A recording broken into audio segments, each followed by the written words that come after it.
Hey guys, welcome back to in this video. We will talk about in this video and a और the मतलब talking about the articles. हम articles के बारे में आज बात करेंगे.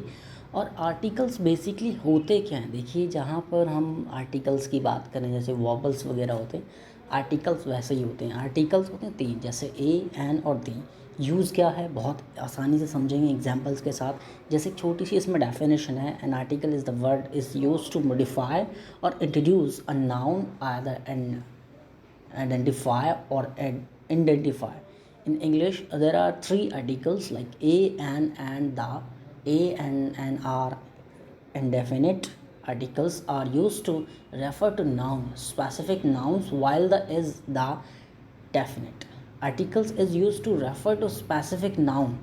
जो आर्टिकल है वो एक स्पेसिफिक नाउन को प्रीफर करता है, रेफ़र करता है. The use of articles is an important accept of English grammar and can greatly affect of meaning of a sentence.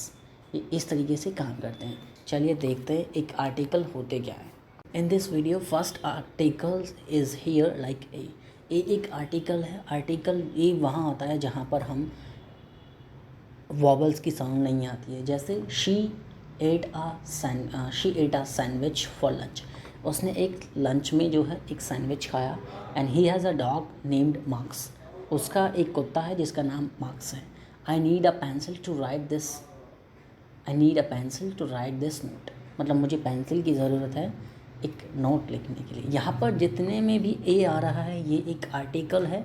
मतलब यहाँ पर किसी भी वर्ड में वॉबल की साउंड प्रोनाउंस नहीं हो रही है और वॉबल नहीं है, तो इसलिए हम इन सब चीज़ों में ए यूज़ कर रहे हैं, ना कि एन यूज़ कर रहे हैं. चलिए बढ़ते हैं एन की तरफ. Yes, this is an. An also एक आर्टिकल है. यहाँ पर हम बात करते हैं एन. देखिए, she wore an orange dress to the party. उसने एक ऑरेंज कलर की ड्रेस पहनी. किसमें? पार्टी के लिए. जैसे ऑरेंज मतलब ओ है, तो ओ यहाँ पर क्या है? एक वॉबल है. वॉबल जहाँ पर आएगा वहाँ पर ए होगा, एन होगा, ना कि ए होगा. ये थोड़ा सा डिफरेंसेस है.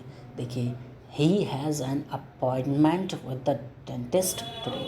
उसका आज अपॉइंटमेंट है, मतलब उसकी आज एक मुलाकात होने वाली है या होगी एक डेंटिस्ट के साथ. एक मुलाकात. यहाँ पर एक का मतलब ए नहीं है, यहाँ पर एन है, क्योंकि यहाँ पर जो ए है वो अपॉइंट है, एक वॉबल है जो एक प्रॉपर साउंड को प्रोनाउंस कर रहा है. जैसे I saw an aeroplane flying overhead. मैंने एक एरोप्लेन देखा अपने सर पे उड़ते हुए. Flying overhead. तो यहाँ पे जो एरोप्लेन है, एरोप्लेन में भी हमारा आई आ रहा है, सॉरी ए आ रहा है, और ए हमारा यहाँ पर वॉबल है, तो यहाँ पर ये एन ही होगा. चलिए बढ़ते हैं आगे. दा और दी. देखिए, यहाँ पर हम दा की बात करेंगे. दा भी एक आर्टिकल है, लेकिन कहीं कहीं नाम हो या कोई भी हो, जैसे बोलने की बात करें तो वो एक अलग साउंड प्रोनाउंस करता है. जैसे कभी दा बोलते हैं, कभी दी बोलते हैं. दा और दी में क्या है मैं बताता हूँ.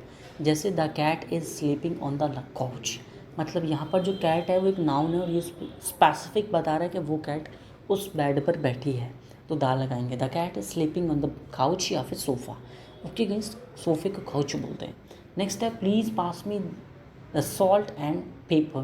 Please pass me the salt and paper. And next है हमारा, मतलब प्लीज़ वो सॉल्ट और पेपर मुझे दे दीजिए. नेक्स्ट है हमारा the sun is shining brightly today. जो आज सूरज है वो बहुत अच्छे से चमक रहा है. ब्राइट बोले तो खूबसूरती भी है और साफ़ भी चमक रहा है, तो चमकने को शाइनिंग बोलते हैं.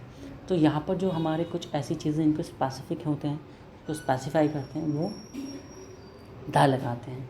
ओके गाइस, चलिए in this video this is last, यही था, और मिलेंगे